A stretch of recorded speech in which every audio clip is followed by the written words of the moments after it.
karena tanpa keyakinan tidak akan pernah ada ketenangan. Dan semoga Allah menolong agar semua kesibukan kita dicatatkan jadi amal soleh, karena tidak ada bahagia dalam hidup ini. Alhamdulillahirabbil alamin.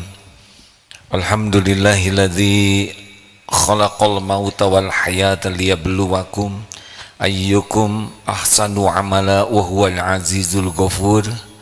Asyhadu an la ilaha illallah wahdahu la syarikalah wa asyhadu anna Muhammadan abduhu wa rasuluh. Allahumma salli wa sallim wa barik ala sayyidina wa maulana Muhammad wa ala alihi wa ashabihi ajma'in. Ayyuhal hadirun, ittaqullah haqqa tuqatih wa la tamutunna illa wa antum muslimun. Wa qala Allah ta'ala fil Qur'anil Karim, a'udzu billahi minasy syaithanir rajim, wa iyamsaskallahu bidhurrin fala kasifalahu illahu wa iyuridka bi khairin fala radha li fadli yusibu bihi may yasha'u min ibadihi wa huwal ghafurur rahim. Semoga Allah yang maha menatap, maha menyaksikan, yang mengatur pertemuan ini terjadi, yang menciptakan kita, menghidupkan diri kita, mengurus diri kita setiap saat, menggolongkan kita menjadi ahlul yakin kepada Allah. Karena tanpa keyakinan tidak akan pernah ada ketenangan. Dan semoga Allah menolong agar semua kesibukan kita dicatatkan jadi amal soleh, karena tidak ada bahagia dalam hidup ini kecuali dua saja kuncinya, iman dan amal soleh. Makin kuat iman, makin bahagia. Makin kesibukannya diniatkan jadi amal soleh, niatnya benar, caranya benar dalam pandangan Islam, makin bahagia. Tidak ada bahagia dalam jumlah harta, tidak ada bahagia dalam jabatan, tidak ada bahagia dalam kedudukan, popularitas, gelar, pangkat, penampilan, tidak ada. Tidak ada bahagia dalam maksiat, tidak ada bahagia dalam dosa. Bahagia hanya ada pada iman dan amal soleh. Salah satunya yang harus kita tafakuri adalah dalam surat Yunus 107 tadi. A'udzubillahi minasyaitonir rajim. Wa iyamsaskallahu bidurrin, dan sekira Allah menimpakan kemudaratan, wa iyamsaskallahu bidurrin fala kashifalahu illahu, wa iyamsaskallahu bidurrin fala kashifalahu illahu. Jika Allah menimpakan kemudaratan padamu, tidak ada yang bisa menghilangkannya selain Dia, Allah sendiri. Tidak ada satupun mudarat, musibah yang menimpa kita kecuali izin Allah. Tidak ada luka, tidak ada nyamuk yang menggigit, jerawat yang tumbuh, sekecil apapun musibah illa biiznillah. Demikian pula kita tidak tertipu, kita tidak tertabrak, na'udzubillah, kita tidak akan mengalami musibah apapun illa biiznillah. Kita tidak akan sakit tanpa izin Allah, kita tidak akan galau tanpa izin Allah. Wa yuridka bi khair, dan tidak ada yang bisa menghilangkan apa yang Allah timpakan selain Allah sendiri. Jadi kalau kita dilanda gelisah, tidak ada yang bisa membuat tenang ya selain Allah sendiri. Kalau kita dilanda hutang, tidak ada yang bisa membayarkan hutang kecuali Allah. Kalau kita dihinakan, tidak ada yang bisa mengangkat derajat kita selain Allah. Kalau anak di rumah kurang soleh, tidak ada yang bisa menyolehkannya selain Allah. Kalau istri kurang taat, tidak ada yang bisa mentaatkannya selain Allah. Tidak ada satupun yang musibah yang menimpa tanpa izin Allah, dan tidak bisa hilang musibah ini kecuali dengan pertolongan Allah juga. Mau lari ke penjuru bumi manapun, menjerit sekeras apapun, minta tolong kepada siapapun, memelas dan menghibah, tidak bisa. Kalau Allah tidak menolong, tidak bisa. Selanjutnya, wa iyuridka bi khairin, dan jika Allah menghendaki kebaikan, fala radda li fadli, tidak ada yang bisa menolaknya. Lunas hutang pasti lunas, lulus sekolah pasti lulus, jodoh pasti jodoh, berangkat umroh pasti berangkat, jadi haji jadi, sembuh, apapun yang Allah kehendaki pasti terjadi, akan ada jalannya.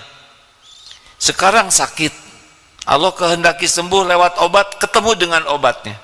Allah kehendaki sembuh lewat dokter, jumpa dengan dokternya, syariatnya akan dipertemukan.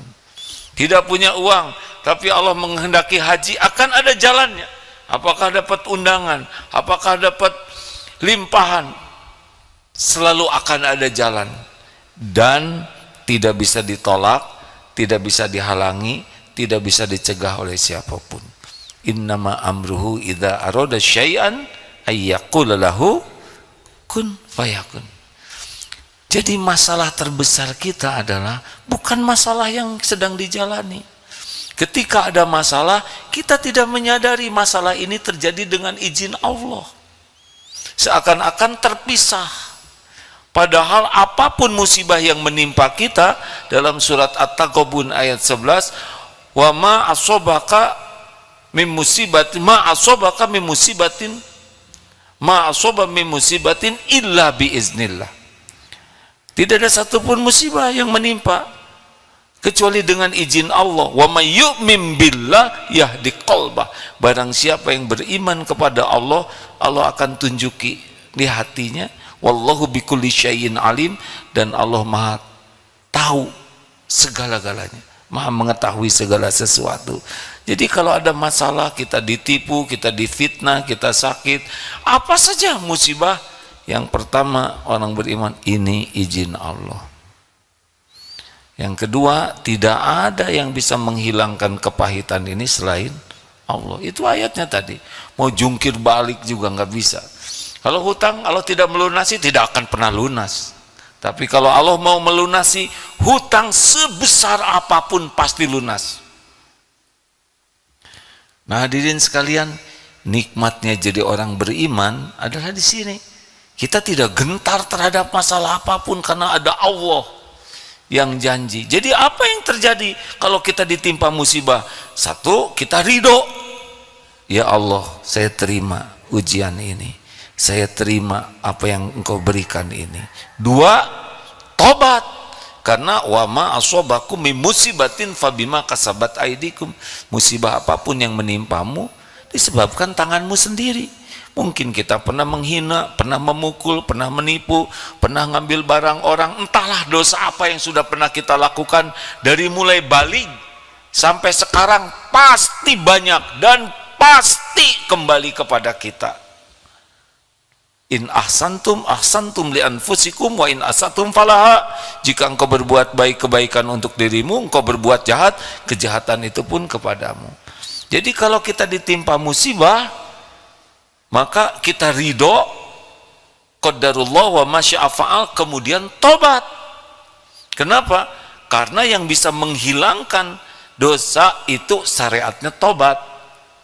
Kalau kita tidak bertobat, pintu pertolongan Allah tidak kita buka. Sedikit orang yang kalau ada masalah tobat. Ada orang kehilangan dompet, sibuk menyalahkan copet. Copet tidak mungkin mencuri kita tanpa izin Allah. Bertemunya kita dengan copet, Allah yang ngatur. Pertanyaannya, kenapa bagian kita yang dicopet? Dosa apa? Tidak bayar zakat, uang habis dipakai merokok, dipakai sia-sia, sedekah sedikit saja. Allah tahu berapa banyak harta yang Allah titipkan yang digunakan untuk tidak baik. Nanti tinggal didatangkan penyakit, didatangkan musibah, semua Allah izinkan akan terjadi. Pencuri udah dapat dosanya dari mencurinya. Tapi kenapa kita bagian yang dicuri? Ada andil dosa kita di sana. Biasanya orang sibuk menyalahkan pencuri, dia merasa sebagai korban pencurian, padahal kita itu korban dosa-dosa kita sendiri. Surat An-Nisa 79, ma asabaka min hasanatin fa minallah, kebaikan apapun dari Allah, wa ma asabaka min sayyi'atin fa min nafsik. Keburukan apa yang menimpa kita dari diri kita sendiri. Makanya kalau ditimpa masalah itu, yang pertama ridho, ya Allah saya terima, harus ridho dulu. Faman rodiya falahu ridho, barang siapa yang ridho ditimpa ujian oleh Allah, Allah ridho kepadanya. Selanjutnya tobat, karena ini penarik musibahnya ini harus dihilangkan. Minta ampun, istighfar yang banyak, sholat, tobat. Kalau ada hak orang lain kembalikan, kalau zolim ke orang minta maaf. Ini jalan keluarnya, nanti beres sendiri itu. Rezeki itu gampang sekali, urusan itu mudah bagi Allah menyelesaikannya. Tapi pembukanya, misal anak belum nurut ke orang tua, berapa banyak orang tua yang menyalahkan satu sama lain? Berapa banyak yang menyalahkan sekolah, teknologi, HP, padahal anak tidak nurut, tobat. Dosa kita pasti ada tuh di sana. Mungkin dulu durhaka ke orang tua, mungkin kita pernah menyakiti, entah apa dosa kita pasti banyak. Dan salah satu buahnya adalah kita menjadi terluka. Tobat, bukan menyalahkan orang lain. Tidak banyak orang yang memahami pintu pertolongan Allah dengan tobat. Padahal jelas sekali, tobat itulah yang akan membuka pertolongan Allah Subhanahu wa ta'ala. Yang ketiga, kalau kita ingin ditolong oleh Allah, maka sempurnakanlah ikhtiar kita. Ihris ala ma yanfa'u wasta'in billah wala ta'jaz. Sempurnakan ikhtiar, tapi ikhtiar kita itu harus rapat dengan doa. Jangan sampai kita pergi ke dokter, kita makan obat, lupa yang menyembuhkan adalah Allah. Kita pergi ke dokter, minta tolong, ya Rob, kesembuhan darimu. Anta syafi la syifaan illa syifa'uk. Pergi ke dokter sebagai ibadah, niat amal soleh ikhtiar. Makan obat, jangan ini obat hebat, tidak ada obat hebat. Ya Allah, saya tidak bisa sembuh dengan obat ini. Yang menyembuhkan hanya Engkau. Saya makan obat ini sebagai syariat, ya Allah. Catatkanlah sebagai amal soleh. Semoga jadi jalan kesembuhan darimu. Mau sembuh, mau tidak, nggak ada masalah. Sempurnakan saja. Allah tahu kapan waktunya terbaik bagi kita untuk sembuh. Hutang kita kapan terbaik lunasnya. Orang pinjam uang ke kita tidak bayar, mau jungkir balik juga tetap kalau tidak diizinkan Allah balik, tidak balik itu uang. Tobat. Ikhtiar sempurnakan dengan cara yang Allah sukai. Doa maksimalkan. Ada satu gerbang yang pintu penting yang suka kita tinggalkan adalah wasta'inu bisabri wassalah. Salat kita salat, tapi salat kita basa-basi. Diibaratkan seperti pelangak-pelongo, kita di hadapan orang yang akan menolong. Ini perumpamaan sederhana yang punya jabatan, punya kekuasaan, sangat baik. Misal kita diundang, saudara minta apa? Tapi yang terjadi, kita di hadapannya pelangak, pelongo, ngomong tidak jelas, pikiran tidak jelas. Salat kita seperti itu, hanya mulut saja, alhamdulillah. Badan, hati tidak. Padahal hati itu wa aqimis shalah lidzikri. Betapa banyak, betapa sering kita sholat pelangak pelongo seperti itu. Sebetulnya masalah yang kita hadapi tidak ada apa-apanya bagi Allah, sama sekali tidak ada apa-apanya. Allah berikan kepada kita berbagai persoalan supaya kita serius kembali kepada Allah. Mudah-mudahan setiap persoalan membuat kita semangat belajar, karena tidak ada ilmunya tidak bisa. Tidak kuat iman tanpa ilmu, tidak bisa beramal tanpa ilmu. Kalau banyak masalah, segera belajar agama yang bagus, karena petunjuk Allah lewat ilmu agama akan membuat kita mengerti bagaimana menikmati hidup ini. Persoalan tidak ada yang bahaya. Yang bahaya adalah kita tidak paham agama, tidak paham kebenaran, tidak tahu apa yang harus kita lakukan, itulah yang bahaya bagi kita. Semoga Allah melindungi kita dari kebodohan, dari ilmu yang tidak manfaat, dari amal yang tidak diterima. Amin ya rabbal alamin. Barakallahu li